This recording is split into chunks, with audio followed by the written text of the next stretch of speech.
Disintegrasi sudah mulai terjadi. Setidaknya kita sadar bahwa dulu mulai 2014, 2019 saat perseteruan Pilpres antara Pak Jokowi dengan Pak Prabowo Subianto, memang disintegrasi bangsa ini sudah mulai terasakan ya.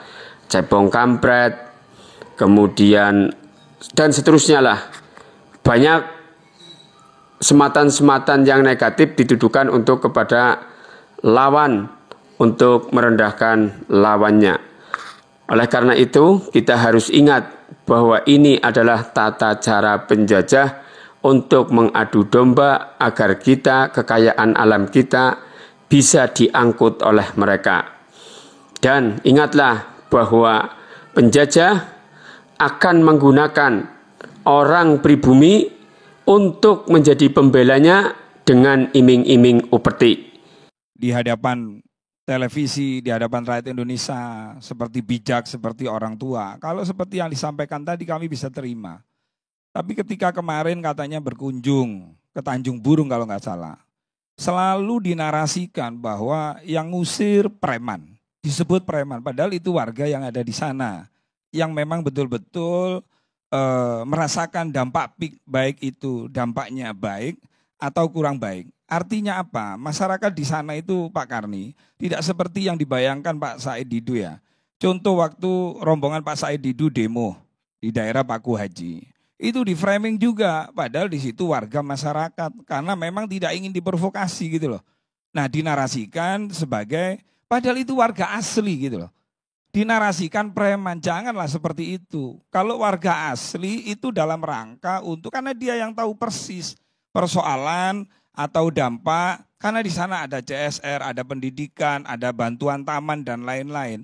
Makanya saya berkali-kali saya sampaikan, kalau memang ada warga misalnya yang dirampas, yang digusur di era sekarang ya, EPIK itu bukan milik Pak Aguan Pak Karni, tapi dia perusahaan terbuka.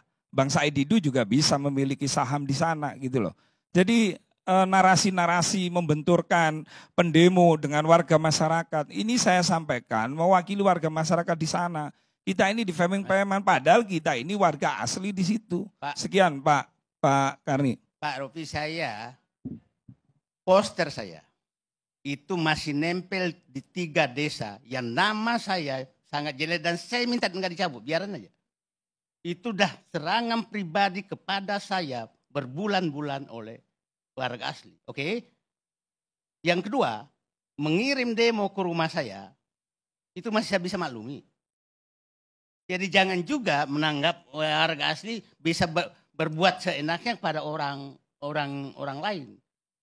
Jadi, saya bisa membuka semua, siapa yang ngusir saya, masih saya punya data. Jadi jangan memframing juga bahwa itu warga kampung semua. Bagaimana logat bicaranya saya paham kok, warna kulitnya saya paham kok.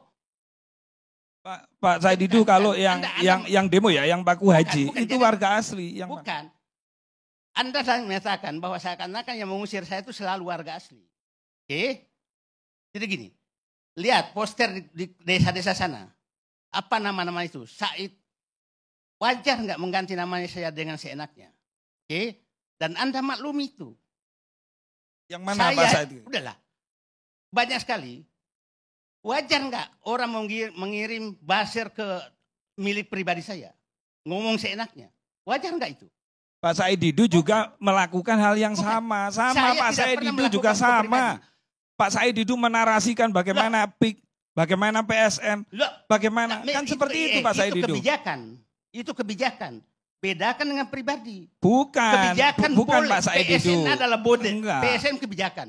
PIK adalah kebijakan. Pak Said Didu tidak pernah konfirmasi, tidak pernah klarifikasi, tidak pernah melakukan tabayun, hanya bikin konten-konten itu yang membuat warga masyarakat kecewa sama Pak Said Didu. Warga masyarakat mana? Lah itu Pak Haji. Bukan.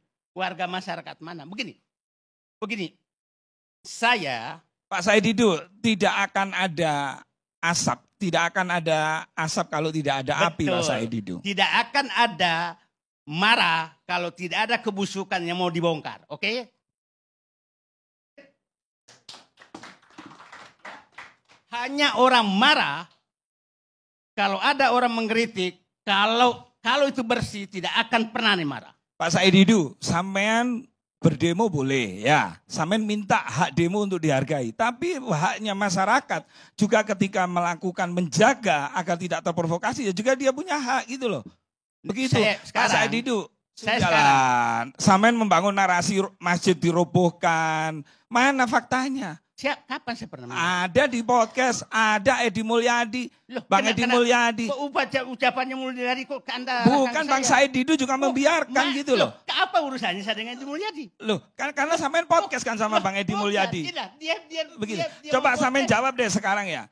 Ada nggak masjid yang dirobohkan? Loh, kenapa nggak jawab aja, ada nggak? Kenapa nggak, karena Anda membiarkan. Kenapa Anda membiarkan? Bang, kembali ke tema aja, Bang. Saya sudah menyatakan, Bang Karni, orang seperti ini hanya mencari bahan konten untuk dirinya. Oh, nggak bisa. Justru Pak Bang Said itu yang punya channel gitu loh, Manusia Merdeka. Saya paham kok. Sampean membangun narasi epic seperti terowongan Gaza. Memang di sana ada Gaza? Nggak ada Gaza, itu Palestina. Itu terowongan Partemina. Sudahlah Pak Said itu. Ya cukup. Kayaknya perlu nasi goreng ini. Nggak cukup.